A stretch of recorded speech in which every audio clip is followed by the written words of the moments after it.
Chapter 33, Orthopedic Injuries.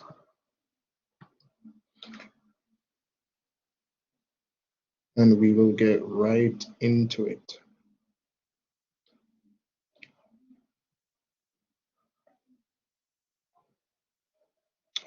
Introduction.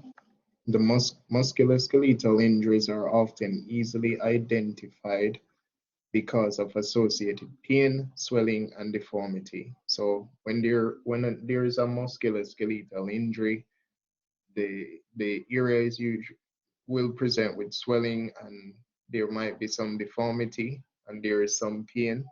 So it's easily identified, and because it is easily identified, it's easy for responders to develop tunnel vision and forget that there is a patient attached to the limb.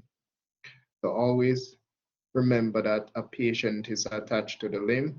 So you assess the patient, manage life threats, focus on the limb.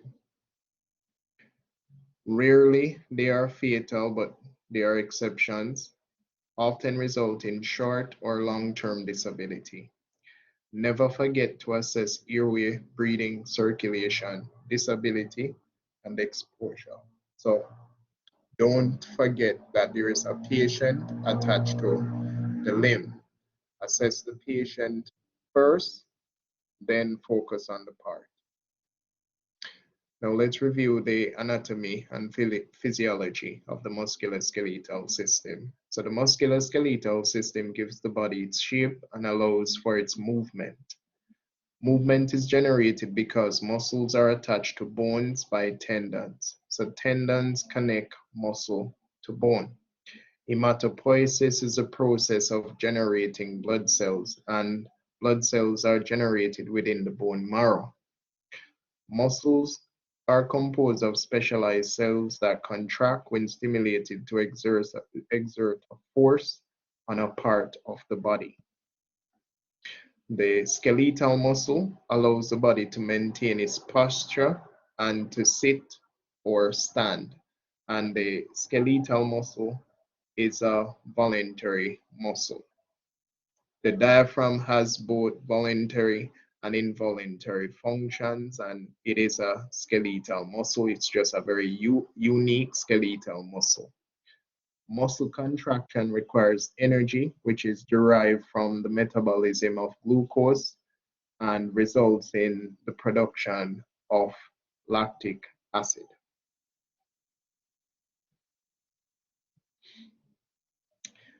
Muscle innervation. Skeletal muscle is innervated by the somatic motor neurons, that's the voluntary motor neurons. Recruitment. To generate a more forceful contraction, more neurons need to signal more cells to contract. Musculoskeletal blood supply. The skeletal muscle is supplied with arteries, veins, and nerves. And this is what is referred to as the neurovascular bundle.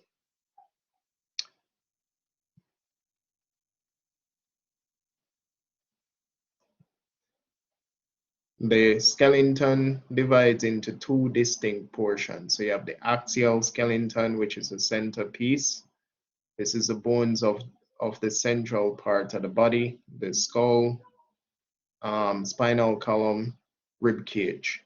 The appendicular skeleton is divided into the pectoral girdle, which is the attachment for the upper extremities, and the pelvic girdle, which is the attachment for the lower extremities. The upper extremity extends from the shoulder to the fingertip and is composed of the upper arm, the elbow, and the forearm. The forearm consists of the radius and ulna. The ulna is in line, the radius is in line with the thumb, ulna is in line with the little finger. The hands or hand contains three sets of bones. The wrist bones, which are the carpals, hand bones, which are the metacarpals, and the finger bones, which are the phalanges. The pelvis supports the body weight and protects the structures within the pelvis. Within the pelvis, you have the urinary bladder, rectum, and the female reproductive system. and major arteries and veins. Each lower extremity consists of the bones of the thigh, which is the femur, the leg, tibia, and fibula, and the foot, which the ankle is the tarsals, the foot is the metatarsals, and the toes is the phalanges. The foot consists of three classes of bones: ankle bones, tarsal, foot bones, metatarsal, toe bones, phalanges. A joint is formed wherever two bones come in contact, and there are various joints within the body, and two bones are held together at joints by ligaments. There are various types of joints in the body, but they fall into three categories: joints that have free movement, joints that have limited movement, and joints that have no movement. Joints that have no movement would be joints in the skull, joints in the pelvis, joints with limited movement, knee, elbow, joints with free movement, shoulder joint, wrist joint. Various motions that a joint may allow include flexion, that's bending at a joint, extension, which is straightening at a joint, abduction is moving an extremity in an extended position away from the body, adduction, ADD, is moving an extremity in an extended position towards the body. Rotation is moving an extremity from prone to supine position. Circumduction is the attachment of a limb at a joint, where the limb or extremity is attached at a joint. When the extremity is extended, it is able to complete a full circle. That is circumduction. Pronation would be palm down. Supination would be palm up. Bone classification. Bones are classified based on their shapes. Long bones are longer than they are wide. Example, femur. The bones within the leg, tibia, fibula.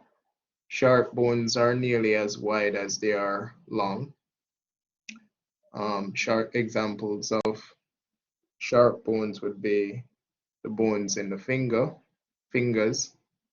Flat bones are thin and broad. Example, the scapula or shoulder blade. Irregular bones have complex shapes that are designed to perform specific function. Example of that would be the bones that form the spinal column. Sesamoid bones or round bones are generally found in tendons. Typical long bone architecture. Long bones can grow to such lengths because of the presence of growth plate or the epiphyseal plate where the bone grows from, or physis in children. Area where two bones come in contact form a joint.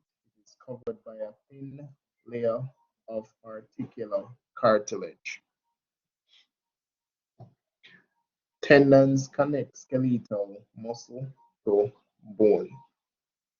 Cross joints to create a pulling force between two bones when a muscle contracts. Ligaments connect bone to bone and help maintain the stability of joints and determine the degree of joint motion. Cartilage consists of fibers of collagen embedded in gelatinous substance. Age-associated changes that will affect the bone. Bone density decreases after age 35. So the older we get, as we age, our bones lose their density.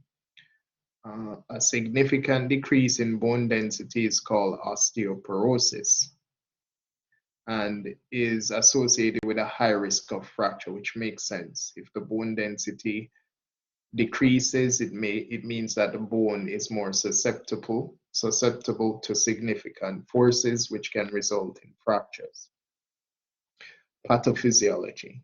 Musculoskeletal injuries may result from both blunt or penetrating trauma. Pathologic fracture occurs when a medical condition causes the bone to become abnormally weak. Example, osteogenesis imperfecta, which is brittle bones. Mechanisms of injury. Significant force is required to cause fractures and dislocation, and the force that is applied can be direct. There is direct contact to the area. It can be indirect. There's a direct point, but the force is transferred somewhere else in the body. It can be a twisting force, or it can be high energy.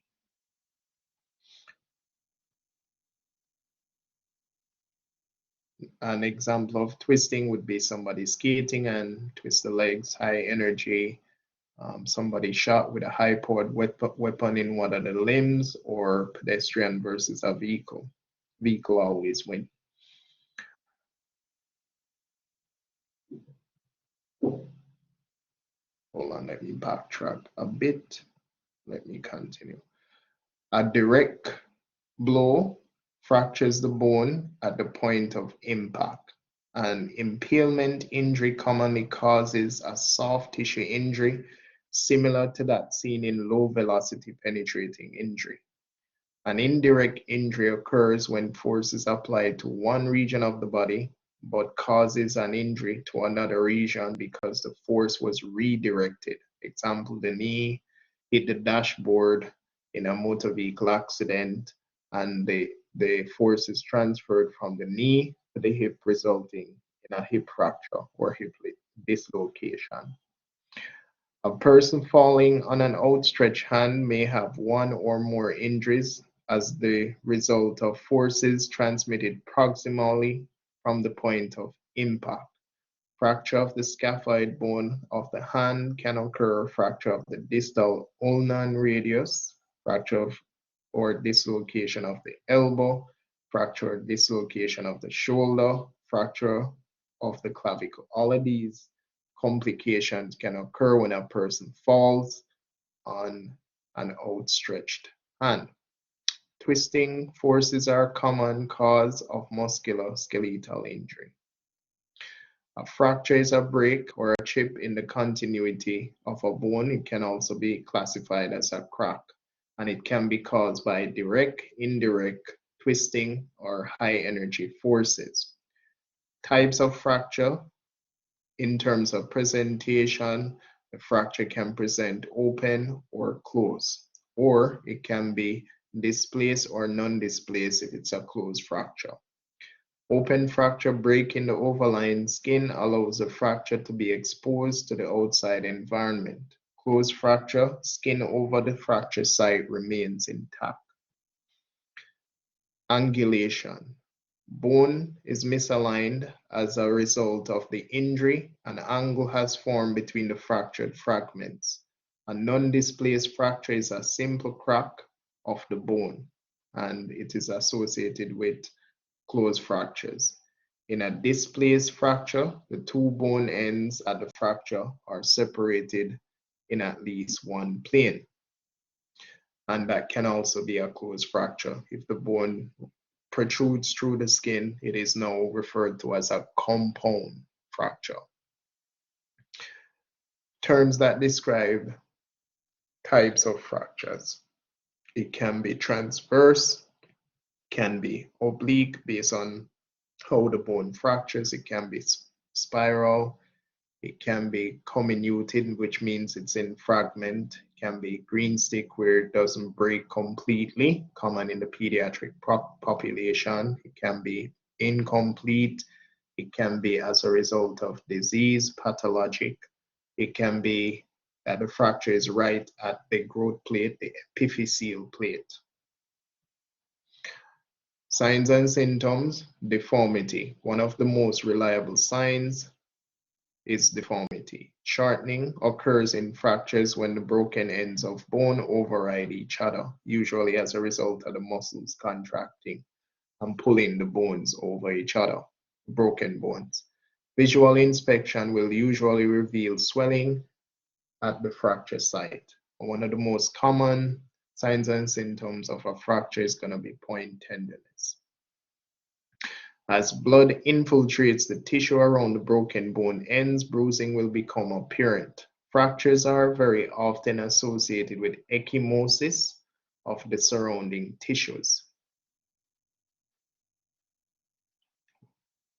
A fractured bone is almost invariably tender to palpation over the fracture site. Point tenderness is tenderness that is sharply localized at the site of injury.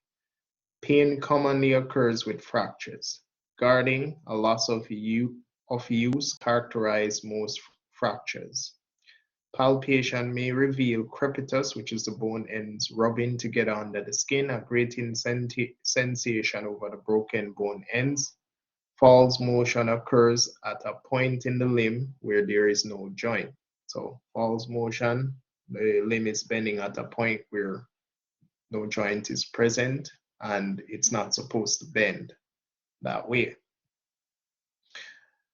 Locked joint is difficult and painful to move. In an open fracture, exposed bone ends may be visible in the wound.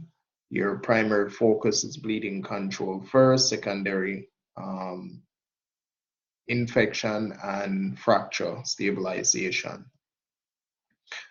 Dislocations. Bone is totally displaced from a joint. So a dislocation occurs at a joint. At a joint, you have two bones coming together, joined by ligaments.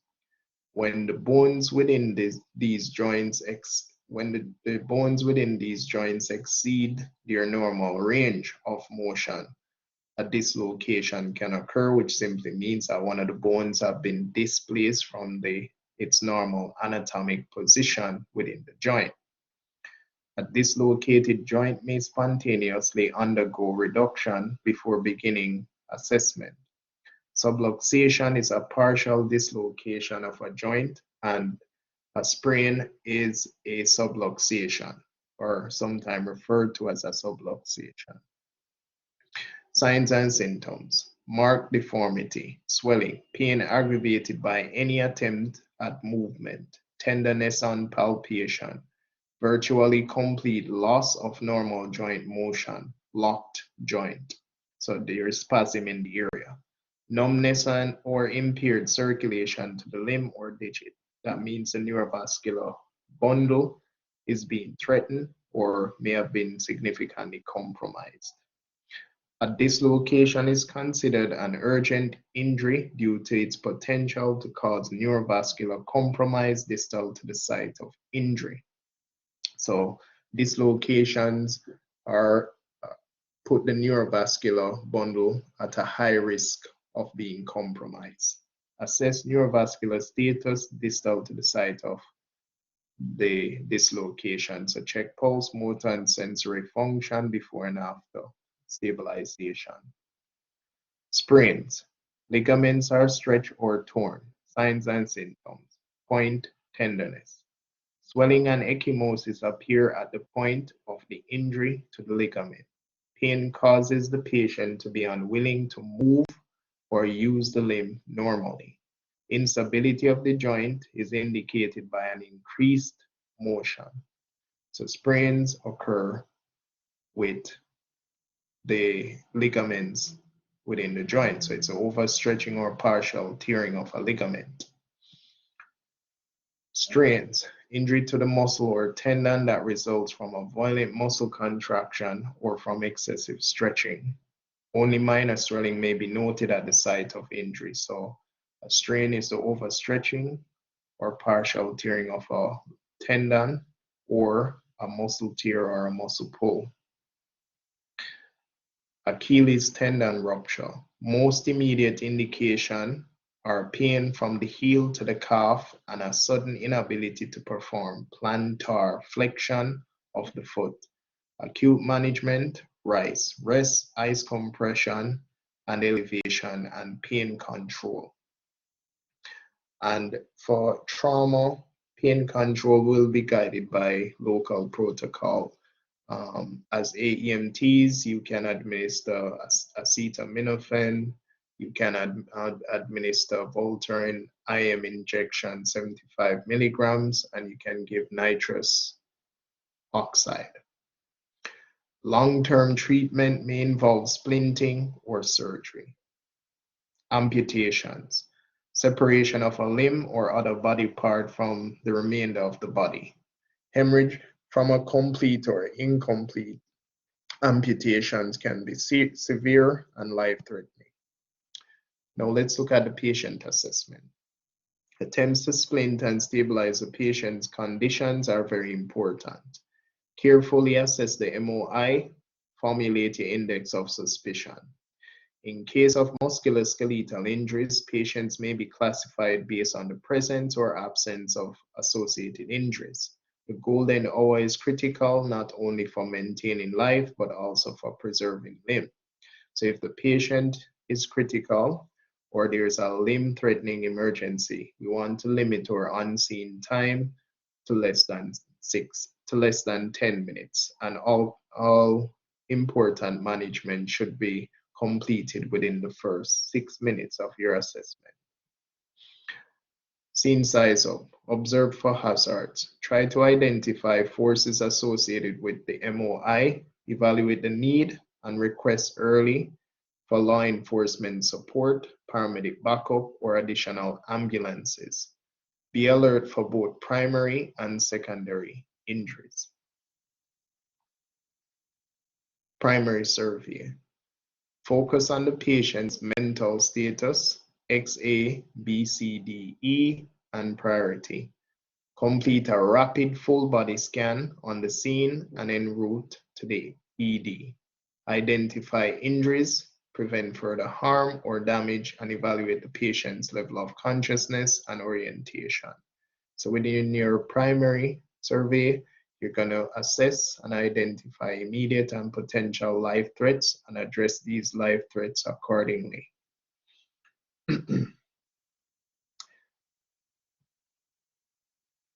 Check for responsiveness using an AVPU scale, administer oxygen as needed, evaluate chief complaint and MOI to identify open airway and adequate breathing. Address exsanguinating hemorrhage first and then address airway and breathing concerns. Circulatory assessment should focus on determining pulse, adequate perfusion, and bleeding. Check the skin and treat for shock if needed. Maintain a normal body temperature and improve perfusion by administering oxygen. Carefully handling of the extremity minimizes this risk. Once we have completed the primary survey, we should know what the patient's GCS is at this point. We should know if it's a load and go patient. We should know if it's a stay and play. We should know if the patient requires a rapid scan. And for your trauma patients, it's based on the significance of the mechanism of injury. If the mechanism of injury is significant, a rapid scan is indicated, regardless of whether or not the patient can tell you what has happened. If it's a medical patient, it's the patient's ability to tell you what has occurred. And if they're not able to tell you what has happened, then a rapid scan is necessary. After the primary survey, history taking. Investigate the chief complaint, sample history, OPQRST, onset, provocation or palliation, quality, region, radiation, severity, timing. The OPQRST gives us information on the presenting injury. Sample history is broad. The patient may experience acute pain with musculoskeletal injury. After the history-taking phase, it's secondary assessment. This is more detailed and comprehensive examination of the patient. More severe injuries increase when 2 or more bones have been broken.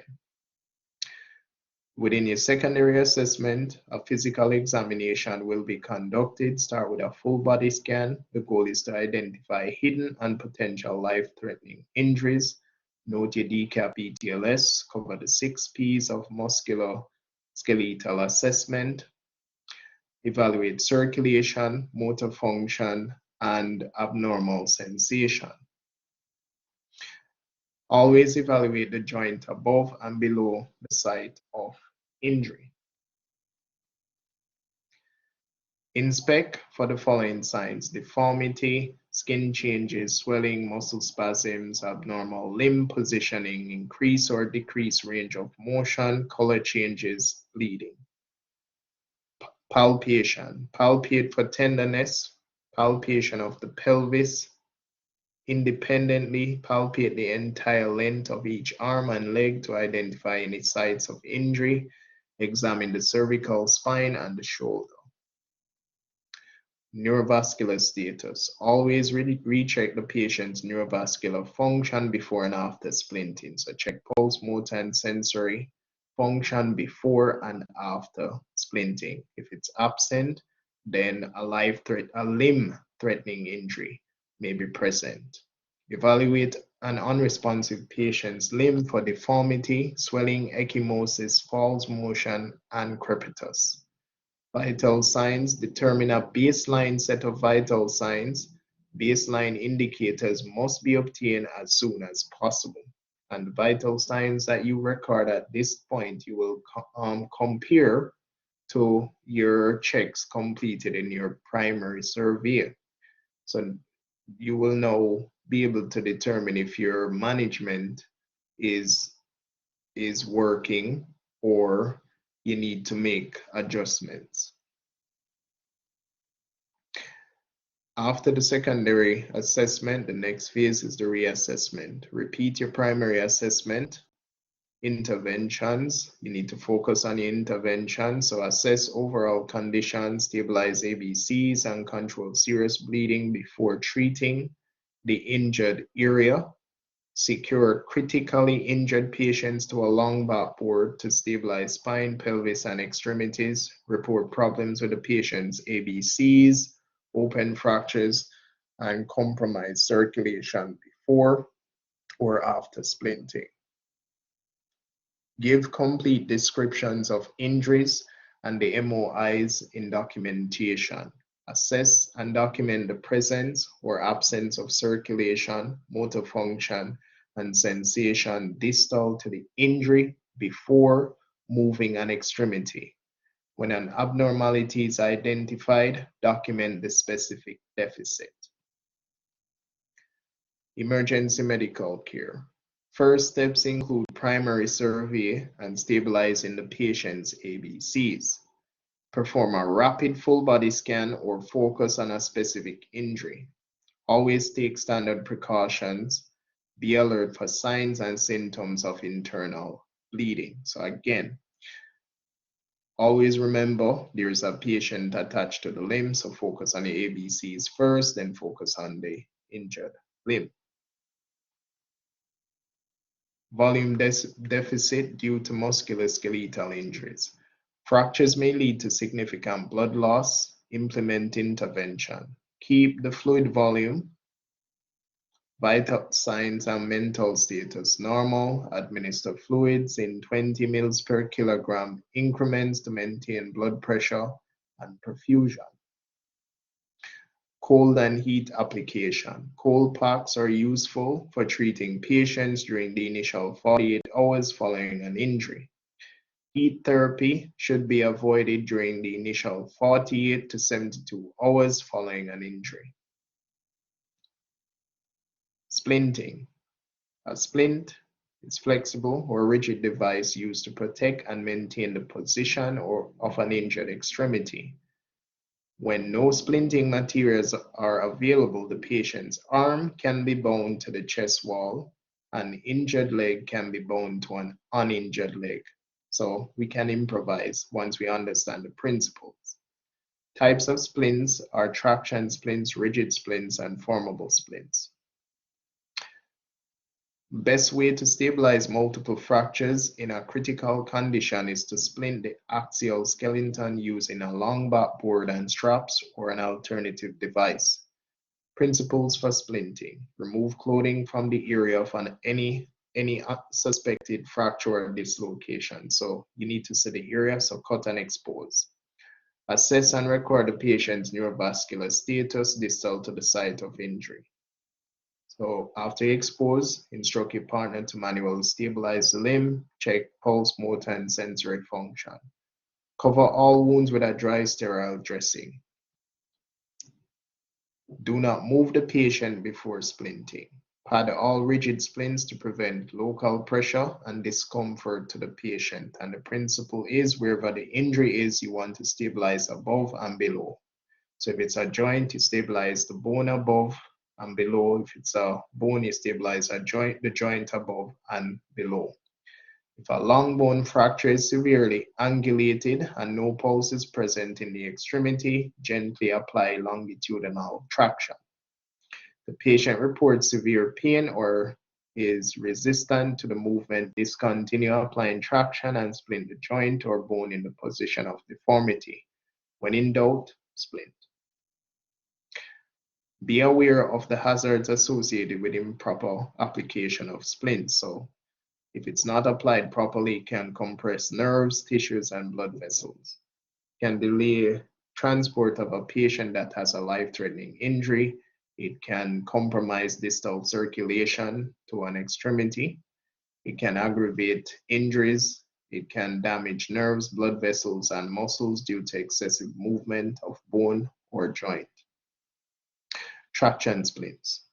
Application of inline traction is the act of pulling on a body structure in the direction of its normal alignment. Prevent the broken bone ends from overriding due to unopposed muscle contraction, and it also reduces blood loss. Excessive traction can be harmful. Do not attempt to reduce the fracture or force all the bone fragments back into alignment. In the field, the goals of inline traction are as follows: to stabilize the fracture fragments to prevent or limit motion in the area, to align the limb sufficiently, to allow it to be splinted, and to encourage good blood flow to the neurovascular, to encourage good perfusion to the neurovascular bundle, which would be blood vessels and nerves. Traction splints are used primarily to stabilize isolated fractures of the mid-shaft femur. That's the only indication for a traction splint in the pre-hospital setting.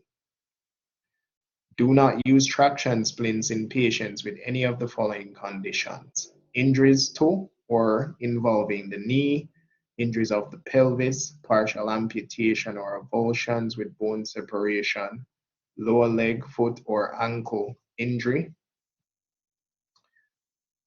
Here, traction splints stabilize the limb by producing counter traction on the ischium and in the groin. So the force is being created in two different directions to get the bone ends to properly align. Sagar traction is lightweight, easy to store, and applies a measurable amount of traction. So the Sagar traction splint is based on the patient's body weight, and you cannot exceed 15 pounds of traction. So it's 10% of the patient's body weight, not exceeding 15 pounds. Rigid splints, made from firm material and are applied to the sides, front, or back of an injured extremity to prevent motion at the site of injury. It takes 2 AEMTs to apply a rigid splint. Splint the limb in the position of deformity when the deformity is severe. So when there is severe deformity, then we probably may have to stabilize it as is.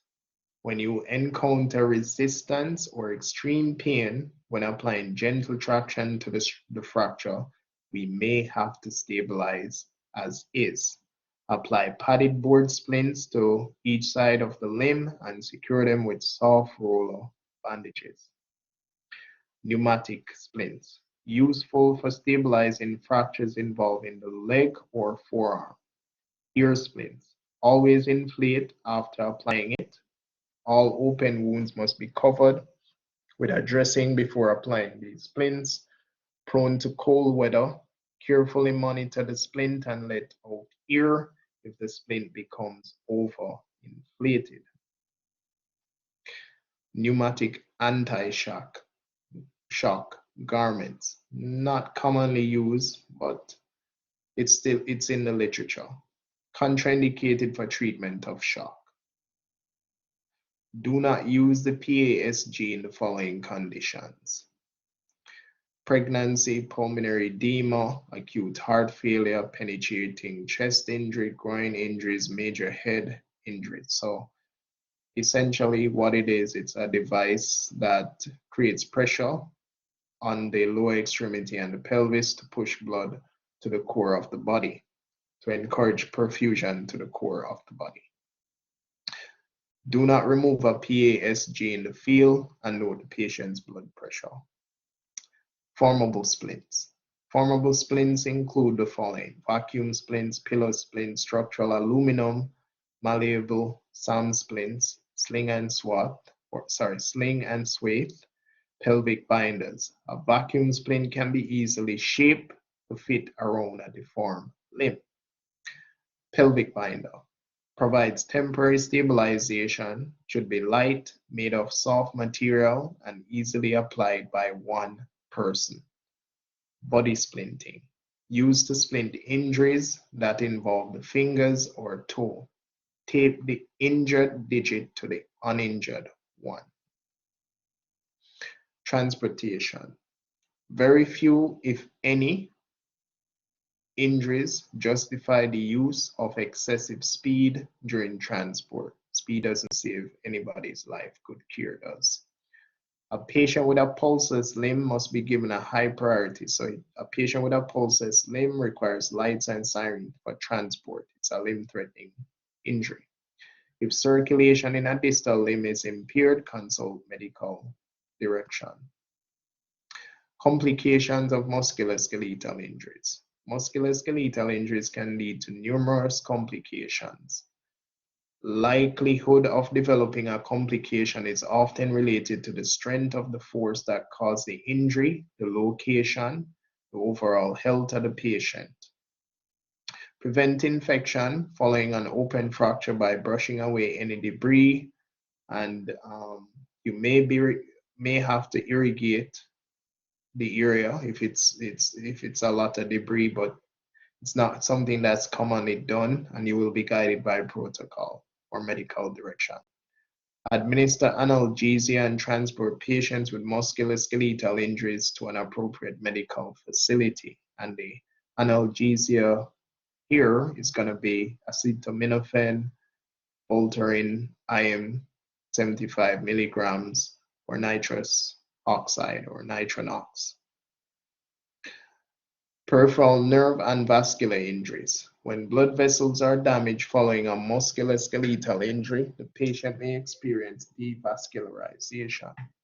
So devascularization means that the nerves and blood vessels that supply the area can no longer supply the area based on the damage they have received.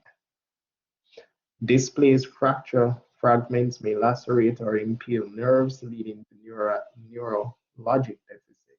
Neurovascular injuries are also likely to occur following a dislocation, and they are actually very common with dislocation.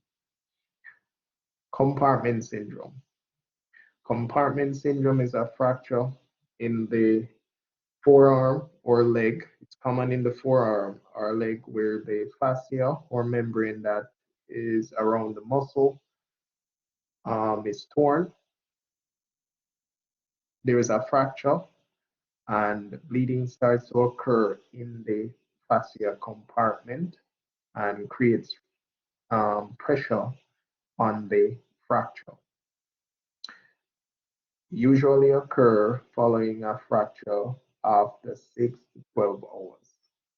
Both external and internal factors can lead to the development of compartment syndrome.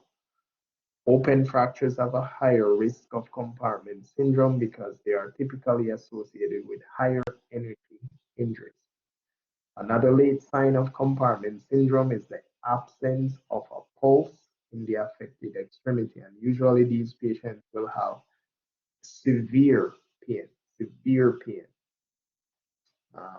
The pulses will disappear. They'll have um, needle stick sensation or numbness in the extremity.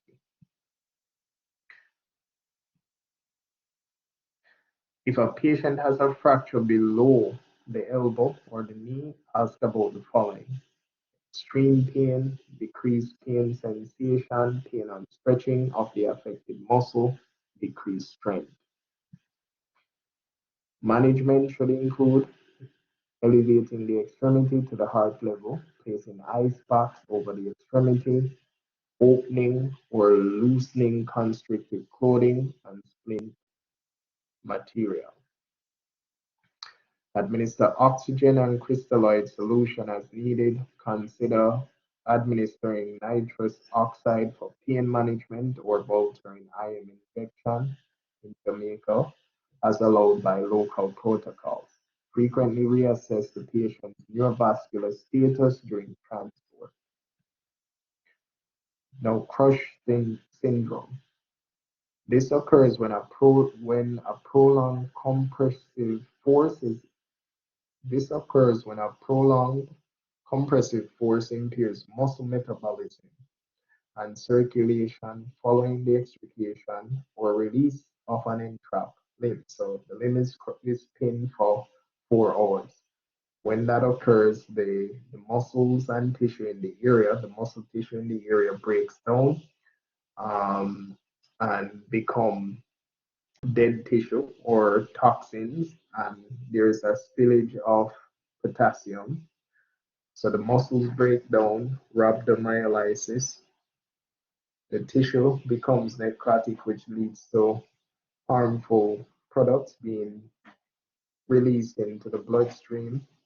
The excess potassium in the blood can cause significant cardiac complications. Thromboembolic disease. Thromboembolic disease. Signs and symptoms of DVT or deep vein thrombosis include disproportionate swelling of an extremity, discomfort in an extremity that worsens with use, warmth, and erythema of the extremity. Signs and symptoms of a pulmonary embolism: sudden onset of dyspnea, pleuritic chest pain, that's pain on inhalation, dyspnea, tachypnea, tachycardia, right-sided heart failure, shock, cardiac arrest. Treatment for fat embolism syndrome in the field: maintain the airway, maintain adequate oxygenation, maintain intravascular volume, rapid transport to an ED. Pathophysiology assessment and management of specific injuries.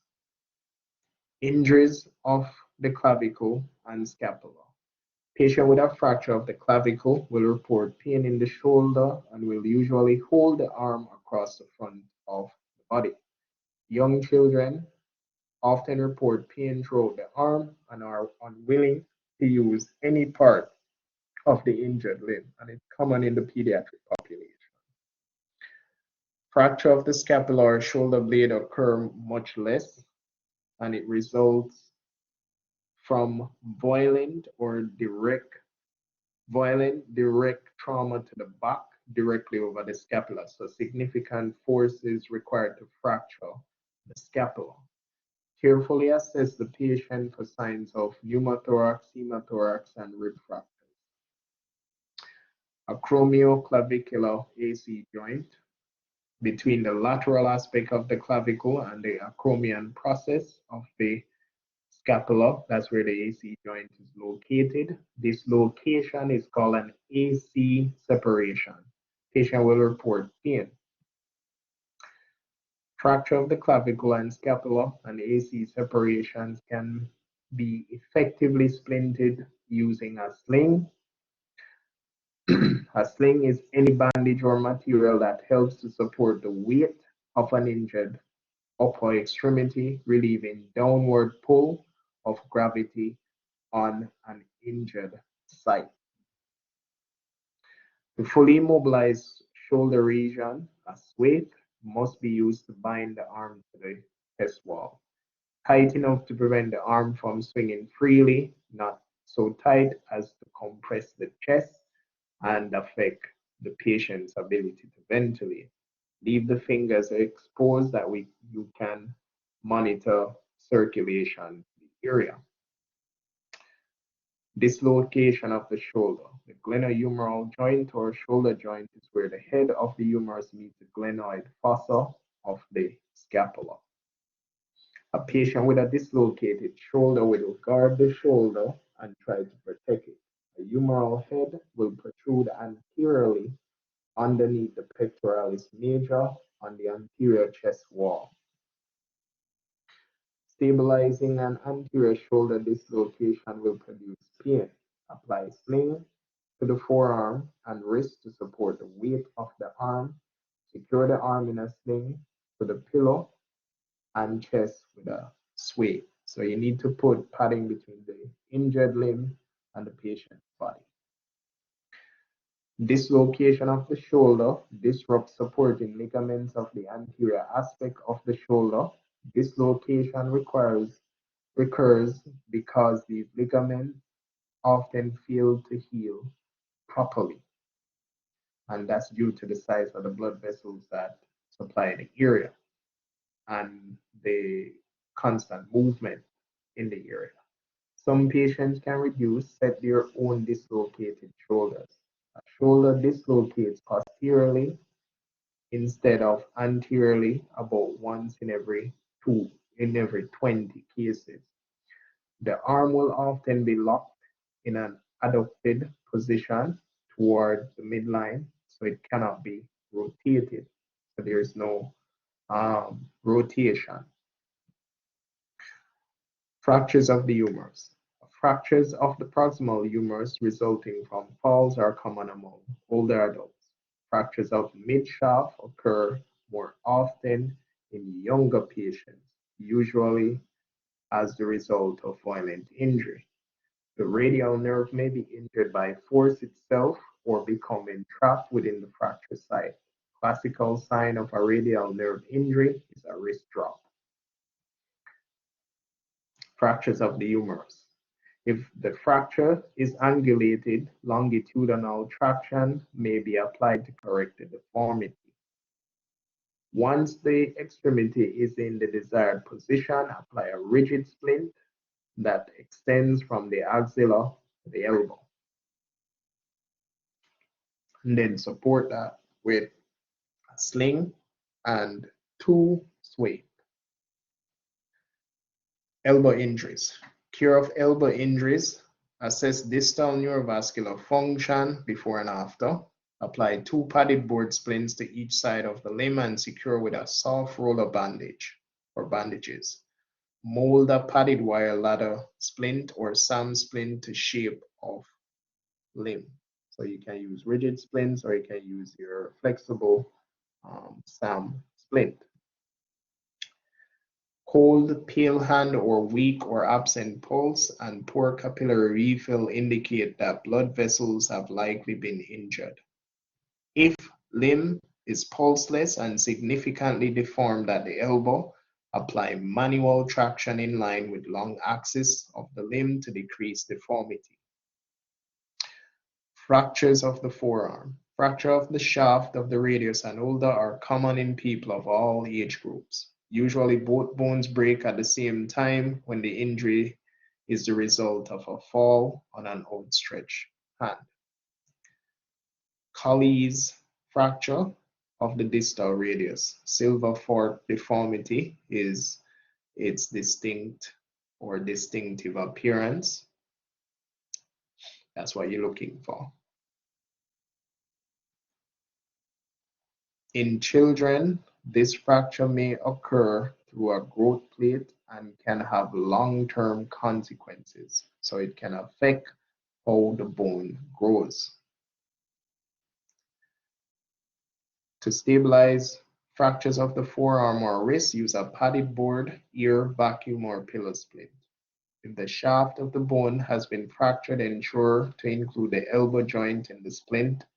Splinting of the elbow joint is not essential with fractures near the wrist. Injuries of the wrist and hand. Injuries of the wrist must be confirmed by radiographs. Isolated non-displaced fracture of the carpal bone is another type. Hand injuries vary widely and some have potentially serious consequences. Always take any amputated parts to the hospital with the patient. Fractures of the pelvis, responsible for a significant numbers of deaths in blunt trauma patients. A number of structures within the pelvis are at risk for injury when it is fractured. Fractures of the pelvis may be accompanied by life-threatening loss of blood, so a patient can lose a lot of blood if there's a pelvic fracture. It is 500 mils or 500 cc's per crack. Patients with pelvic ring disruptions who have stable injury may report pain in the pelvis and difficulty bearing weight. There may also be bruising or lacerations in perineum, scrotum, groin, suprapubic region, and flank. Hematuria may also be present, blood coming from the meatus of the penis, vagina, or rectum. Lateral compression pelvic ring disruptions result from an impact on the side of the body. The side of the pelvis that sustains the impact becomes internally rotated around the sacrum. Anterior-posterior compression pelvic ring disruptions. Force of impact compresses pelvis in anterior to posterior direction, causes pubic symphysis and posterior supporting ligaments to be disrupted and tear apart. Pelvis then spreads apart and opens like a book, and it is therefore referred to as an open book fracture or open book pelvic fracture. Vertical shear. Major forces applied to the pelvis from above or below. Anterior component, fracture of the rami or disruption of the symphysis pubis. Posterior component, fracture of the ilium or sacrum or disruption of the sacroiliac joint. Patient is likely to have significant shortening of limb on affected side. Risk of massive hemorrhage into the pelvis exists. Straddle fractures occurs after fall when a person lands in the region of the perineum and sustains bilateral fractures of the inferior and superior rami. Open pelvic fractures, defined by presence of laceration of skin in the pelvic region, vagina, or rectum, caused by high velocity injury with subsequent massive hemorrhage. Cure for pelvic fractures. Most reliable sign is simple tenderness or firm compression and palpation. So one of the key findings is going to be tenderness, point tenderness. So assess for tenderness. And when palpient in the pelvis, push in and push down. Look for priapism, put pressure on the pubic symphysis area. With injury to the bladder or ureter, patient will have low abdominal tenderness and may have evidence of hematuria or blood at the urethral opening. Perform a primary survey. Treatment should include monitoring ABCs, spinal motion restriction, IV access with at least one large bore catheter. Management involves reducing the amount of bleeding and decreasing degree of instability.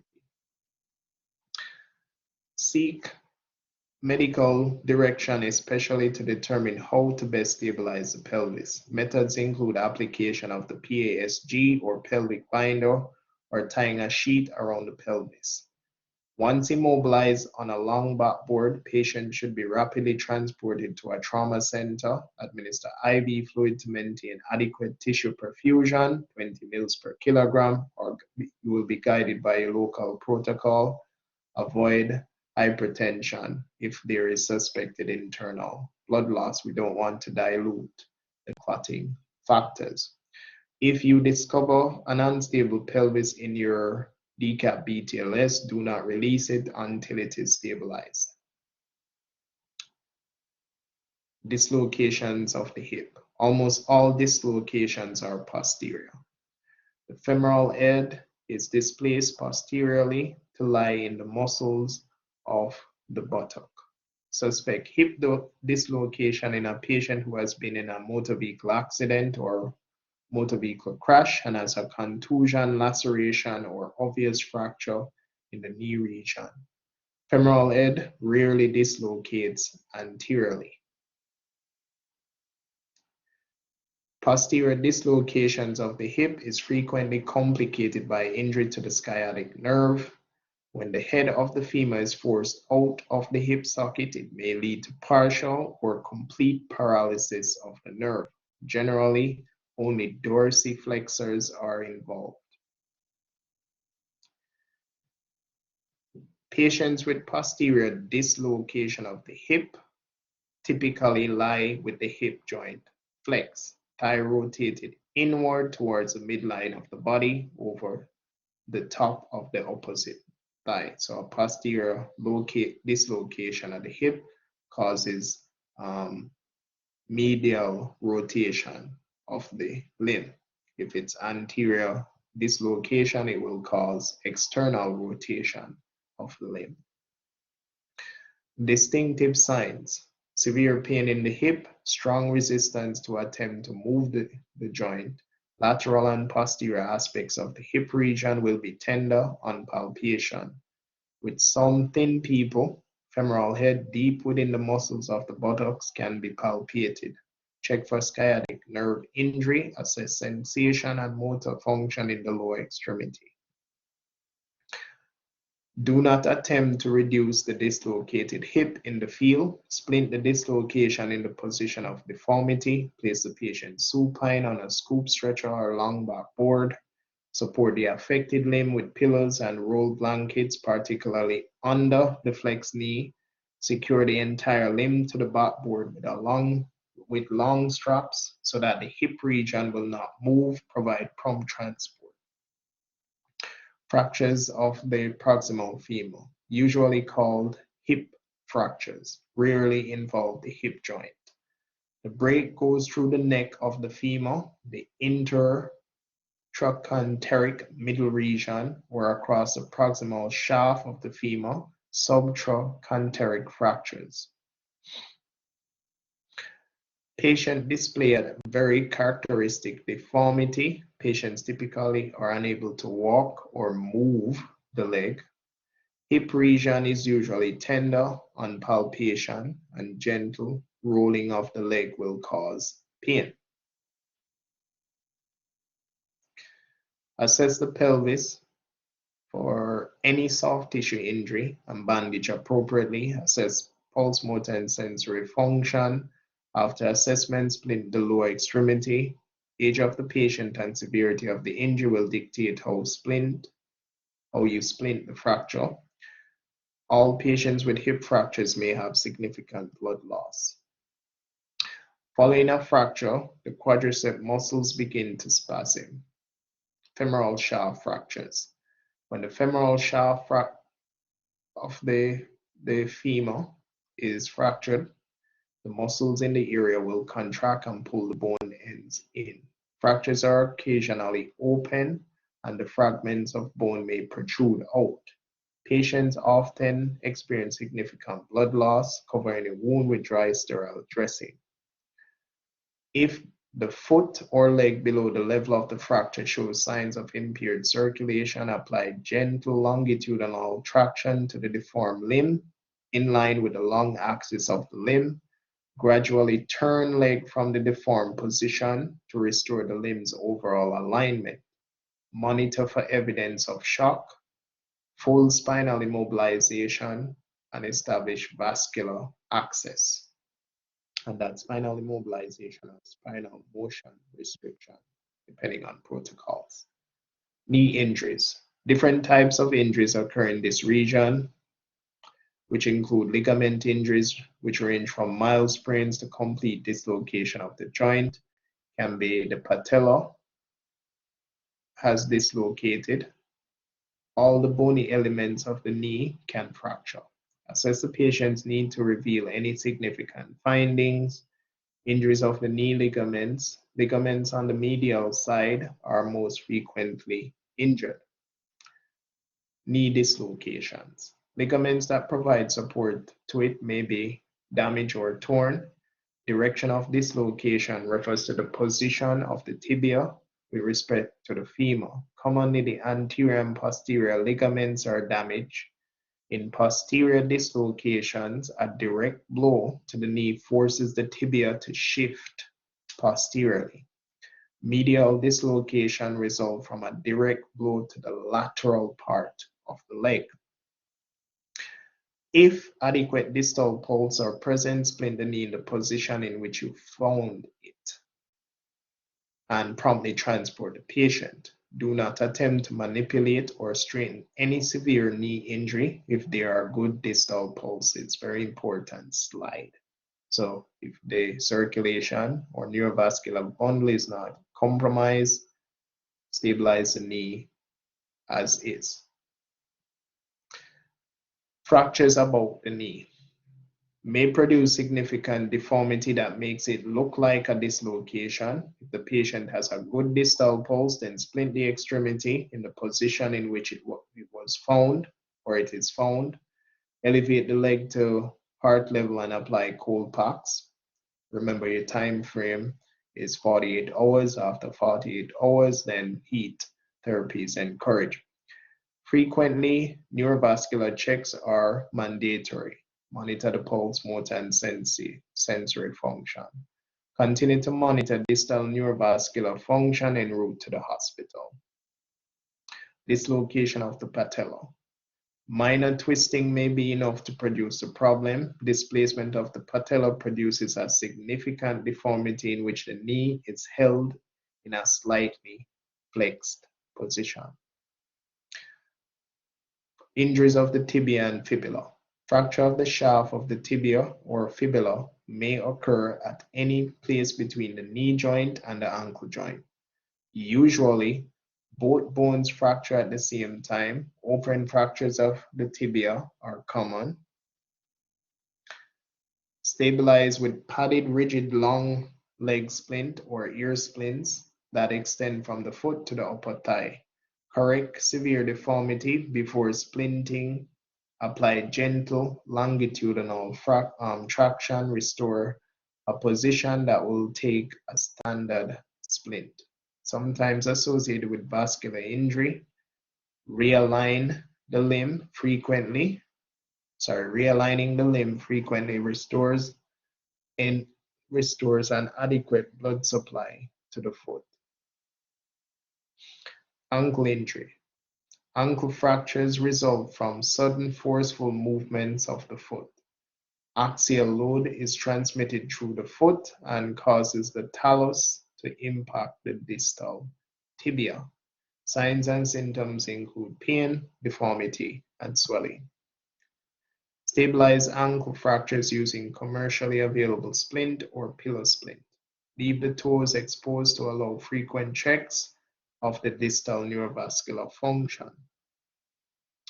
To reduce a fracture dislocation of the ankle, relax the calf muscle by flexing the patient's leg at the knee to allow the foot to move freely. Rotate the foot back into its normal position without forcing it. Reassess the distal neurovascular status and splint the extremity in the reduced position. Foot injuries can result in fracture of the tarsals, metatarsals, or phalanges of toes. Of the tarsal bones, the calcaneus heel bone is the most frequently fractured. Injury usually occurs when the patient falls or jumps from a height and lands directly on the heel.